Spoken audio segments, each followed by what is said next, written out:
Hello, my name is Corinna. Welcome to Beginner's Ear, where we get to take an hour out of our day to indulge in a little mental clarity and beautiful music. Now, I say indulge. I know that for some people, the idea of meditation can actually engender its very own brand of anxiety and fear of failure. I certainly often hear people say, I know I really need to meditate, but I just can't empty my mind. And I want to offer you maybe just one thought on that in a moment that might be helpful. But first of all, I just wanted to extend my gratitude to WQXR for making this series possible, to the Jerome L. Green Foundation for their support, and also once again to Steinway for this beautiful piano today. And I'm thrilled to have three wonderful musicians playing today with Anthony McGill, Amadi Azikiwe, and Kyle Walker. And I'm grateful to have Kayan Chu in charge of the meditation today. So the idea of meditation being about emptiness is, I think, one of the most common misperceptions about meditation. It's not so much that the goal of practice is to either empty our minds or even reduce the amount of impulses that come into it in a given minute or sit. But it's more to practice a certain attitude towards them that allows thoughts and impulses to come into our field of awareness and then also move through it and move out of it again. So it's maybe more fluidity that we're after than emptiness. And that's where I've found that music can be such a powerful teacher, because in the coming into being of sounds and the way that they change and then move on, music can really model for us a way to be with our minds. That can be really delicious. So I'm going to hand over to Kayan in just a second. He's going to lead us in a guided mindfulness practice for about 10 minutes. And then out of the resulting, hopefully lovely, deep stillness, the music of Amadi, Anthony, and Kyle will just emerge and unfold. And then at the end, you will hear just one chime, and that'll be our signal to reconnect over a little bit of Q&A and conversation. If you haven't done so already, I invite you to just make sure that your cell phones are off, maybe give them a power nap, and I'll see you on the other side. Thank you so much.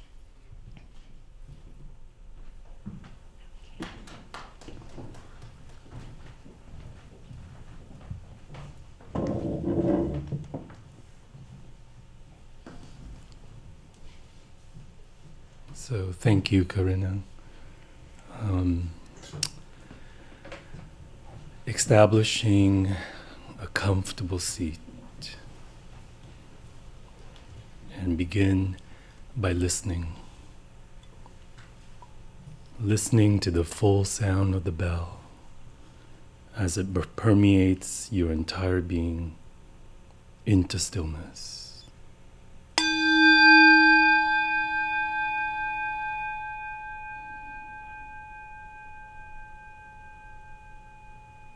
As the sound fades into silence, arrive in this moment with 3 full breaths together. Breathing in through the nose and out through the mouth. Breathing in, breathing out. In, out. Allowing now your eyes to close and rest deep in their sockets, while the attention draws inwards towards the dark caverns of the mind.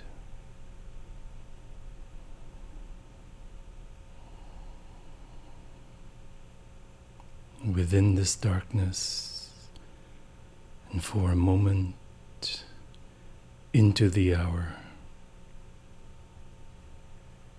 let all your thoughts of agendas and responsibility to settle.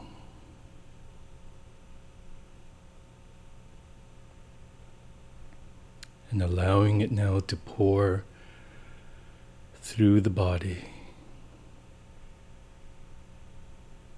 and descend upon your feet.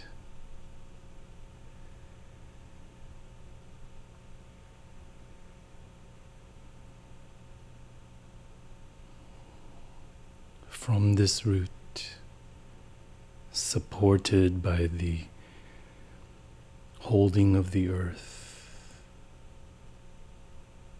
let your legs and the entire torso settle and rest deeply into your seat.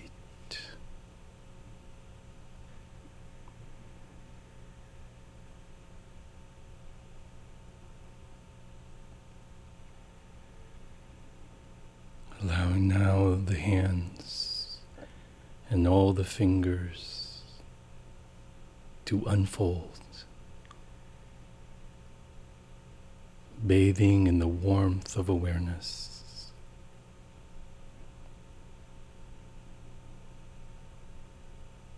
As the palms pulsates with sensations of light.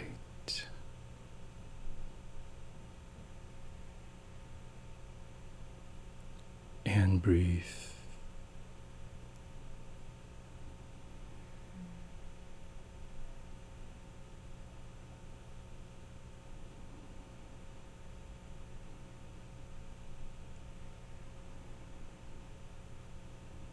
With each breath and the light in your palms, allow it to expand up your arms,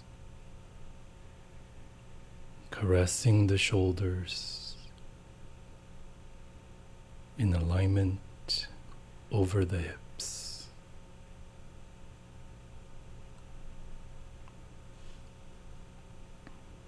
Continue this ascension of light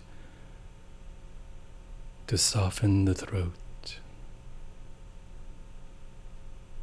as the tongue settles down and back.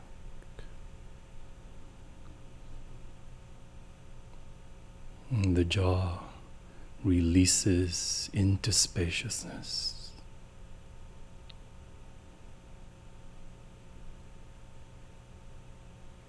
Encouraging the head to balance with ease over the shoulders, neck, and hips.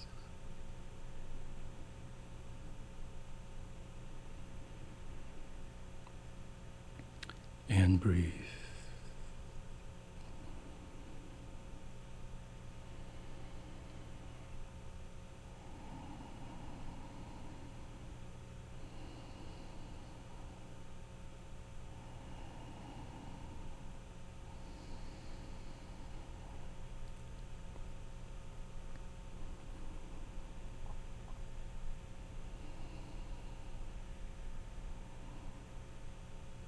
In this co-created space of awareness and light, listen.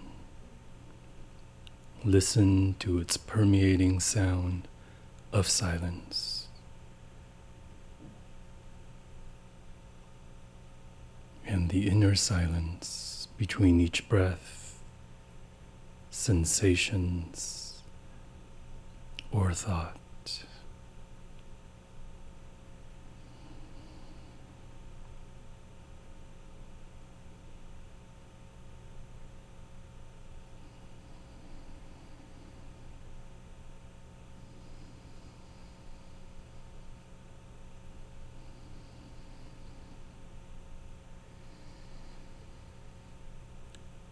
This quieting of being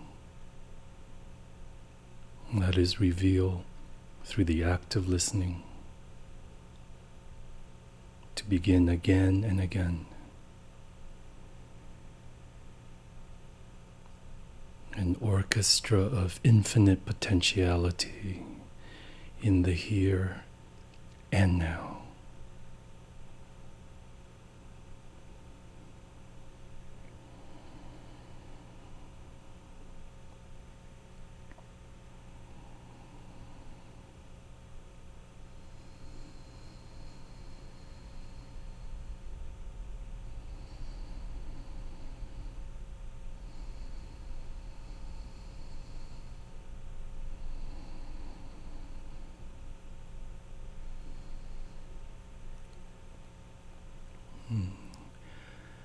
Continue to meditate upon this sound of silence as you rest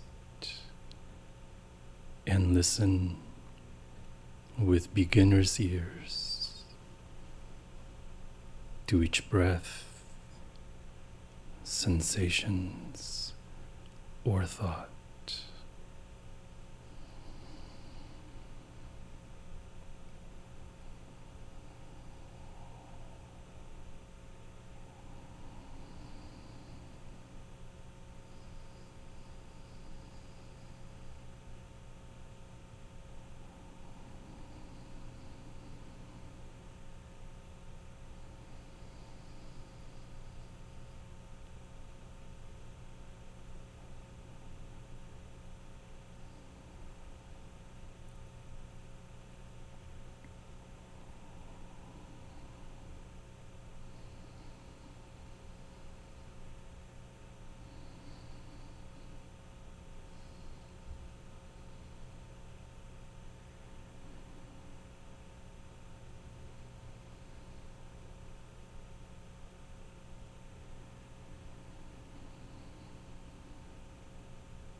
At the sound of the bell,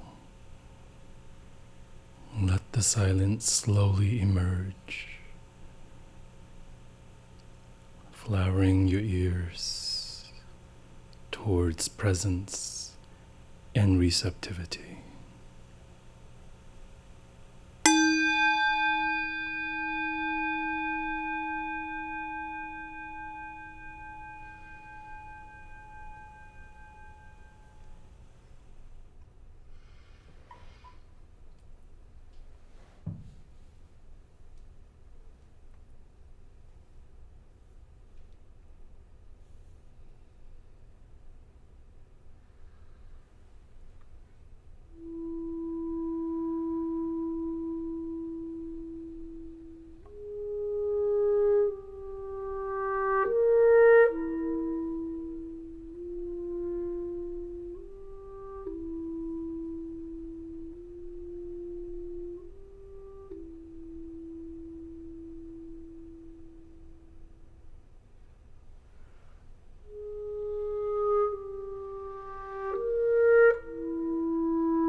Thank you so much.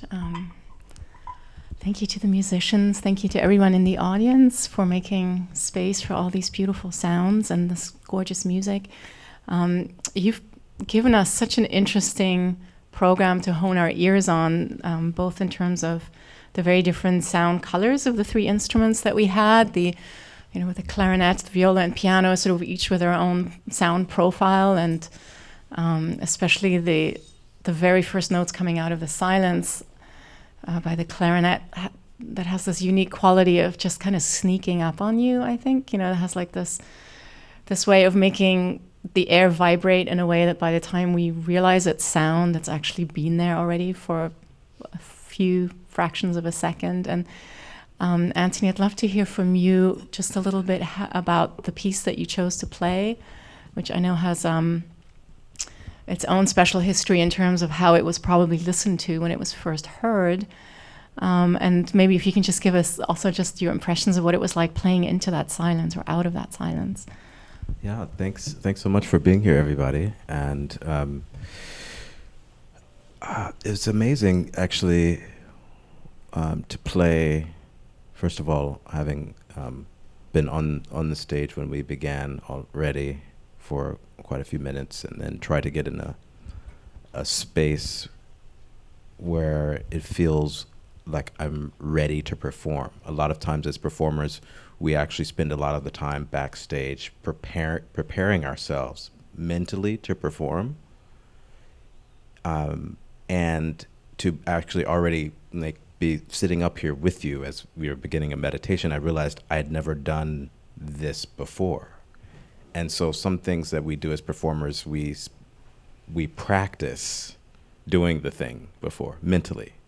So to hear the bell and then to just play the note was actually really interesting. At first, I was thinking it was going to be extremely difficult. And then, I played the first note and then it came out. So I was like, okay, because the clarinet is a reed instrument. And so we're thinking about all these kind of strange things like this.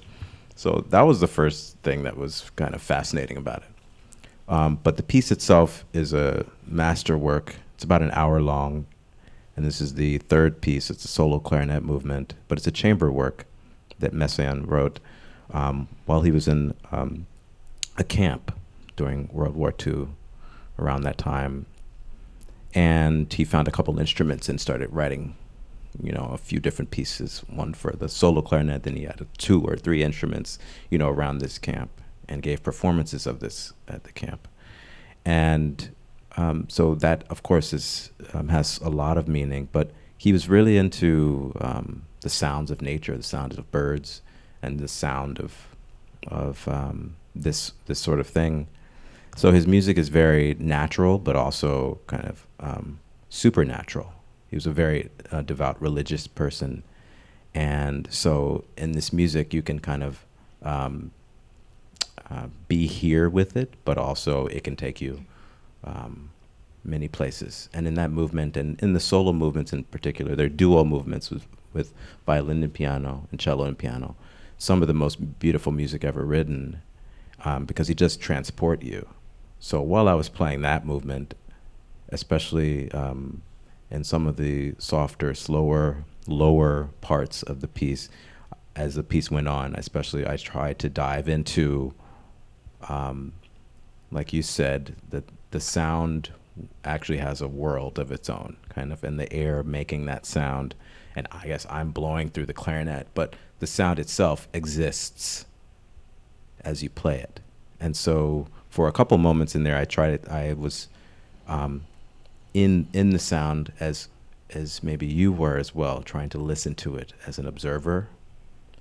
And that's an interesting moment where you get to take yourself away from yourself as a performer with all of your thoughts and all of your, thinking, and actually be with the sound kind of present for it as it happens, which is really interesting. It doesn't happen very often, but if it happens for 1 second, you kind of experience the sound as a performer, and then you get out of your head, and then it passes.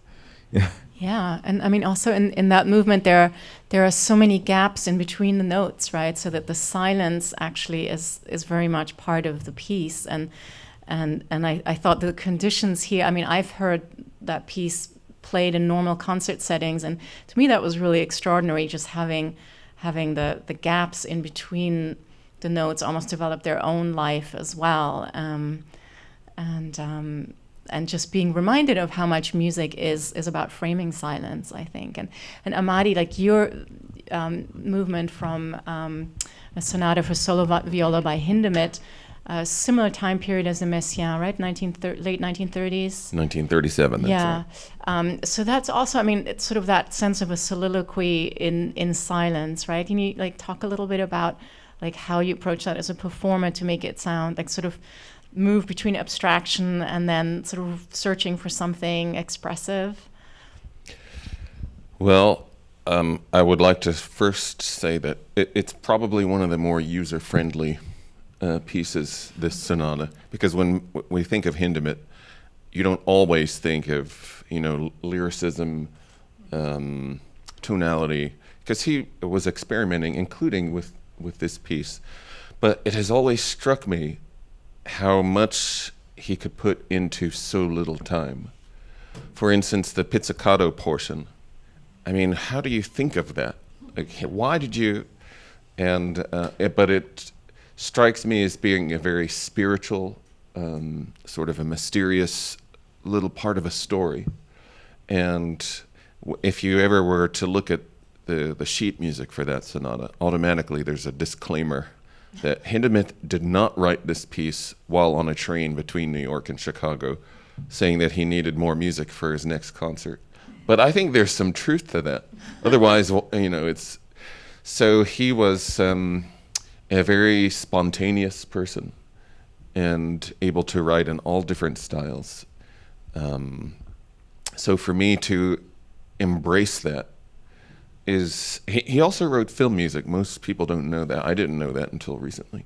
But to kind of join him in embracing all the spontaneity, the things that he was experimenting with, because this doesn't sound like any other of his sonatas or any other Hindemith that I know. So it's a great joy to share that and I like the word you used, Anthony, climb into. So it doesn't feel like anything other than pure expression, and to be able to meditate before that is so what I would want. That's the second movement, and you can't do that before you play it in concert because you've just played the first movement. But if I could, I would. So this is ideal. It really is, for selfish reasons as well. Well, So I thank think you. we can share in that selfishness all too. So from the music of nature and spirituality through the sort of spontaneity, we then landed with you, Kyle, on something that was so specific in how it referenced something in the outside world, in the world of society, even politics, right? So that was Beethoven's take on what was then God Save the King. But I mean, it was such an interesting choice for you to give us that into this container of meditative listening, because I don't know how you felt, but it really pulls you out of being able to approach things as just sound, and there's so much more than just sound, right? Can you That's tell right, us a little yeah. bit about your choices and how that felt playing it? Yeah, and it's really interesting, especially in this space, being that we're right off of Varick Street here, and we just see all the hustle and bustle in the middle of a workday. And one of the interesting things about this piece is that Beethoven starts with, obviously, the theme, which we all know and love, or maybe some of us love it, maybe some of us don't, but, it comes with its kind of own natural baggage along with the theme. And the first variation sort of reflects on the theme, more or less, and it becomes almost dreamy. So we're sort of listening very closely to the music in the first variation.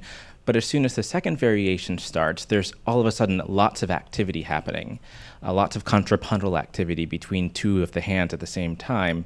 So we all of a sudden have to be very present with the sound simply because there's so much activity starting, and especially coming out of the Hindem and the Messiaen, there hasn't been as much contrapuntal activity, not only because of the nature of those instruments, but also because of the nature of the music in and of itself. So I think because of that, we have to be drawn into the music, even without thinking about the political aspects of the music itself. And that's a whole nother layer on top of the musicality in and of a sense. So yeah, I mean, everybody comes with their own preconceived idea. I know the first time I heard this piece, I was in preschool. I mean, and I remember that very specifically because we would put our right hand over our heart to say the Pledge of Allegiance. Not that this is the national anthem of the U.S., but, you know, My Country 'Tis of Thee, a very patriotic song in the U.S. I would put my hand over my heart, or actually I would do it this way. And the preschool teacher would always come by and fix your hand, because you're not supposed to put your left hand over your heart. It has to be your right hand over your heart. And so for that very specific reason, I have my own sort of personal baggage that comes with this piece. And when we have an environment where everybody is sort of in this trance before we begin, suddenly we're way more sort of reflective of what it is we're actually trying to do with this music. And that has to do with also things such as the time between the variations. You know, how much should it shift and how abruptly should it shift characters?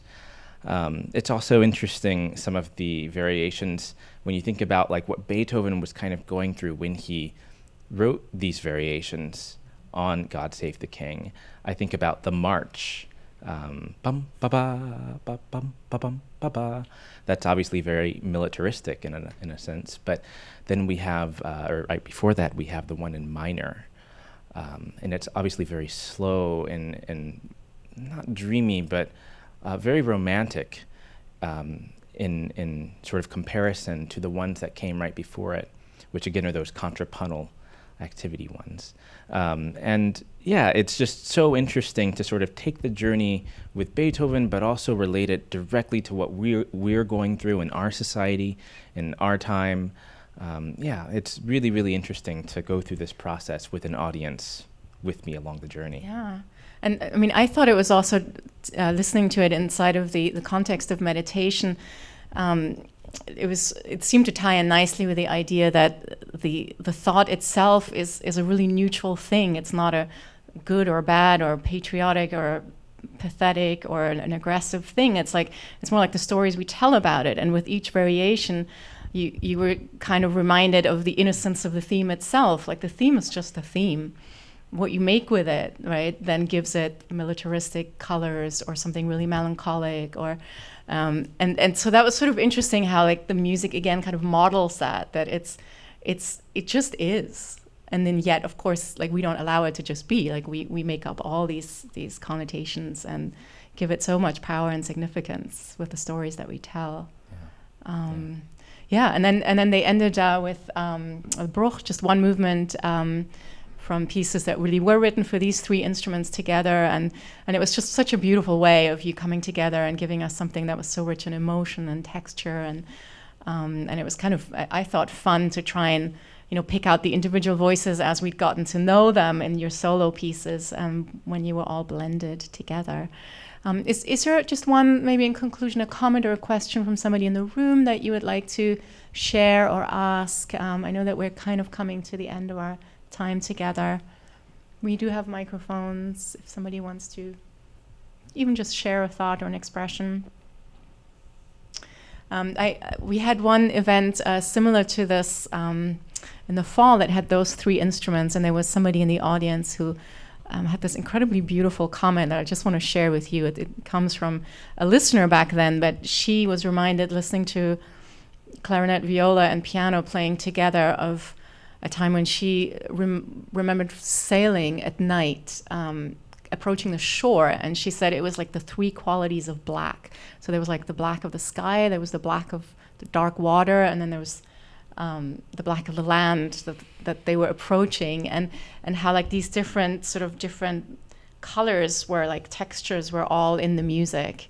And I just, like, ever since she'd said that, when I hear this combination of viola, clarinet, and piano, like I'm reminded of that, and that sort of the way that colors can come to life when we close our eyes and listen with all our other senses. So yeah, thank you again, once again. Maybe we can just give a round of applause to our